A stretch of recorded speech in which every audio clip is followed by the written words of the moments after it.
Hello, welcome to Postcards 53. I've got a few postcards here, which I bought on a very rare visit to London. I was due to go to a chess festival in Trafalgar Square. Well, I did go to it, but the point I'm making is that I also took the opportunity to dive off and get some cards in the National Gallery. I also went to the National Portrait Gallery.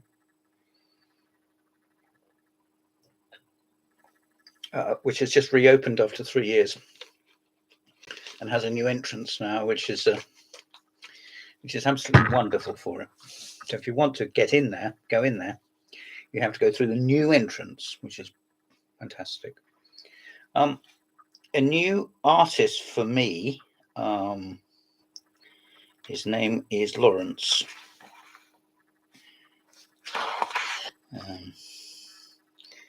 Yes, Sir Thomas Lawrence.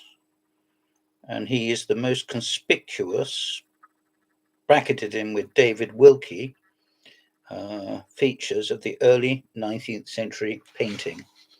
I've got this book by William Gaunt, who is not the actor William Gaunt. Every time I do this, it always comes out upside down. But there we are. No, I think that's the right way around. Here we are, an example of his sparkling and temperamental style. A young lady, head of a princess. And it was painted between 1812 and 1820. So it's when Napoleon was being put in this place, Waterloo. And he was still out in Elba. There she is. And I'm showing you that because he also created what for me must be one of the most wonderful paintings ever. This. It's so fine, it looks like a photograph. And it's so beautiful.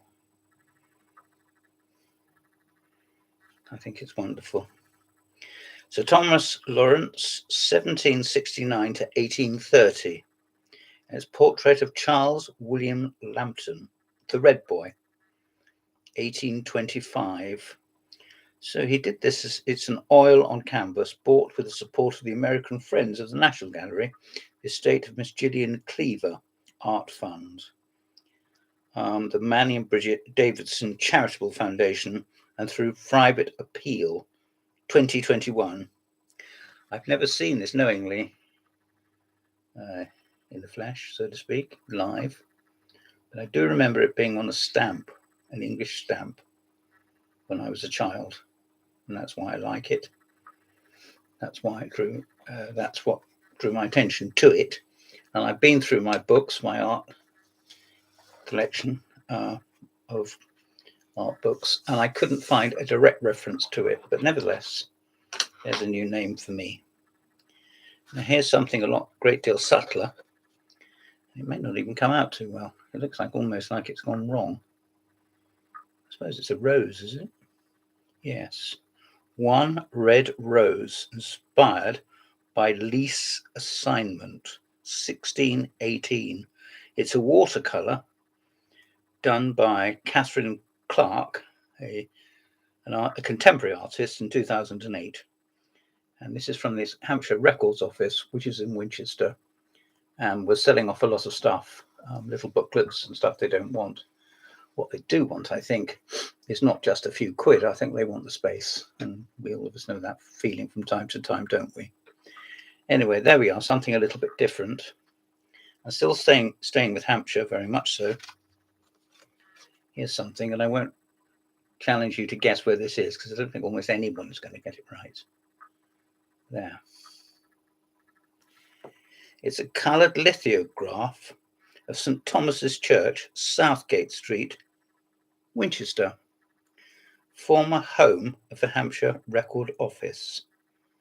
Right, well, I didn't know that. So it was actually housed in the church. Well, now it has its own premises, which when I go there is quite often closed. But anyway, there we go. Let's have a closer look. There's various toffs milling about, both in the graveyard and outside in the church. and ladies in their finery with long skirts, and the gentlemen arming them along, wearing top hats.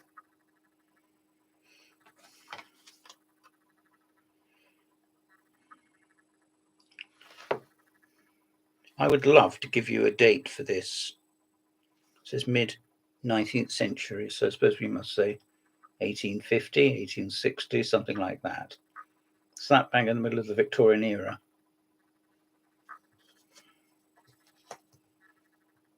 No bright colours, but who wouldn't like that? Nevertheless. Now this is a similar. This is the Westview Netley Abbey, watercolour by antiquarian T.D. Powell, from my distant memory, sometimes pronounced Pole. This is circa 1802.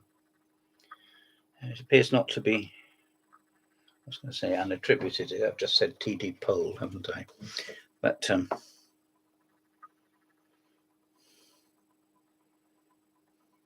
already appears to be a ruin. Do you think that looks like a ruin? I mean, where's the top? I notice some birds are escaping in flight there. You thought they were a line of gnats, did you? They aren't.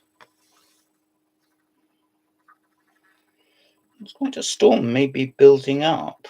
It's easy to overlook the fact that the surrounding areas also contains bits of interest. Here we are. This is another one I bought at the Hampshire Records Office when I visited last month, I think. Here's a photograph, so this may reveal more. How about that? Dramatic, isn't it? Dramatic. This is from West Berkshire Heritage, and it's a cover image of Donnington Castle. And when I was preparing to come on air, I should have had the wherewithal to look up and find out where Donnington Castle is. And I don't know. I know Donnington was somewhere my father and once or twice my sister, I think, used to go. But I don't know if that's the same one. There could be more than one Donnington, couldn't there? Just have a little drink. I won't let that spoil my joy to the card. I'll just show you again in a minute. Hang on.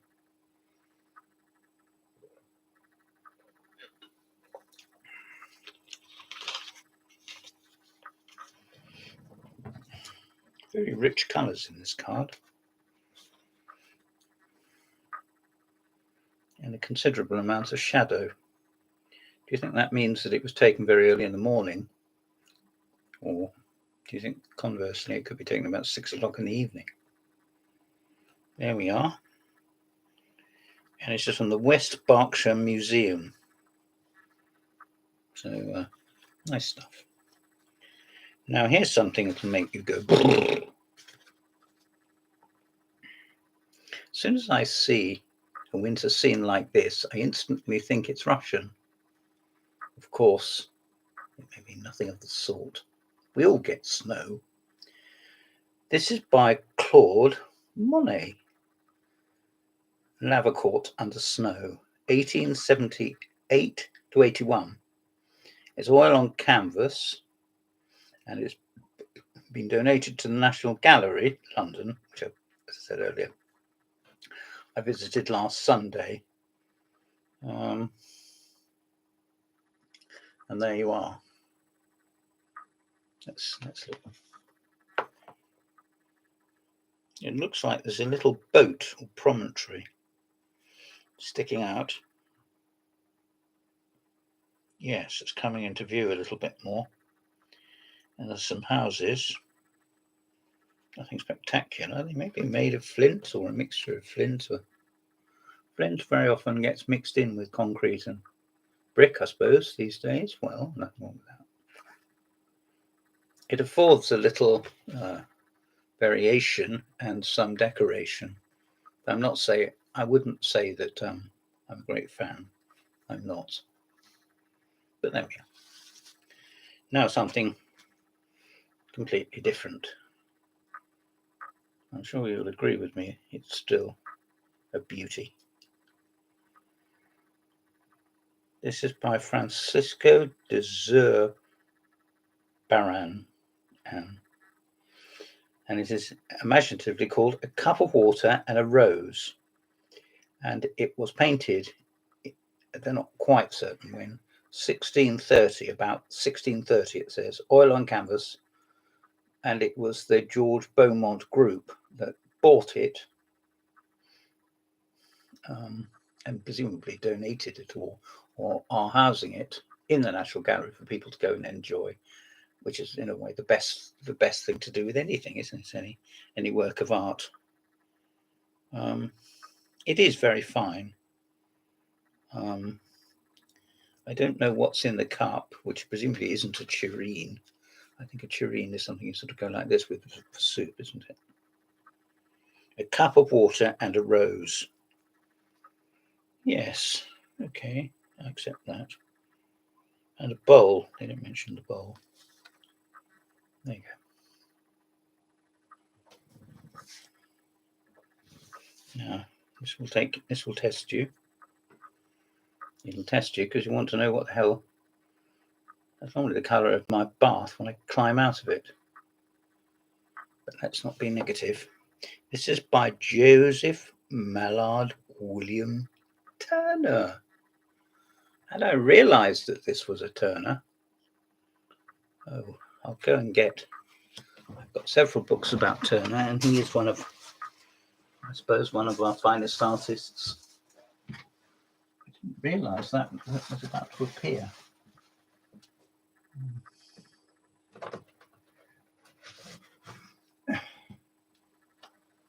I've got several books about Turner, but they're not all of them hereabouts. So let's have a look. This was done in 1830. I've got some bump here of a Turner exhibition, Turner and the Sun. I suppose his work was very depressive on occasion.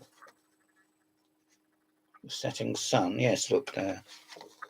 Hence the name of the exhibition. Anyway, that's not what we're talking about. What we're talking about is this, which is the Evening Star.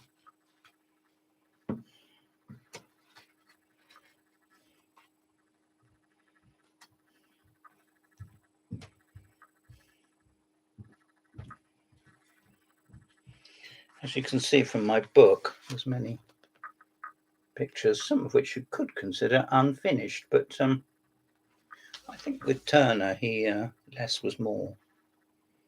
Yeah, he did know what he was doing. Did our JMW. He had a very checkered life. There is a film with Timothy Spall, which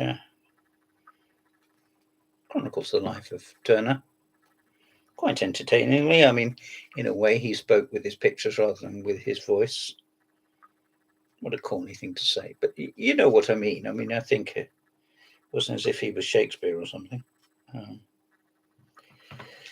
going through here without any preparation, wondering if I can find this. Again, I wouldn't really. I did this with some friends in an art class. We took books, which we had, and most people did, of paintings, and compared them, and to our horror, my horror anyway, a lot of the colours came out differently. So you have to be a little cautious when you're looking at books, possibly the more recent ones, which are done with computers, obviously, because everything's done by computers. I can't find it. Doesn't matter in the least. There's also some beautiful photographs. Lovely little book. Most uplifting and an interesting way. You can go anywhere with anybody and look up at the sky and say a Turner-esque vista. Yes, Turner wasn't really one for painting. I'm sure he could do any and everything, but he really wasn't one for painting people, was he? Or Parliament or something, or the streets of London. I think he was at his best when he was painting the elements and when he was painting views, the sea or whatever. Not just the fighting Timeraire, but all sorts.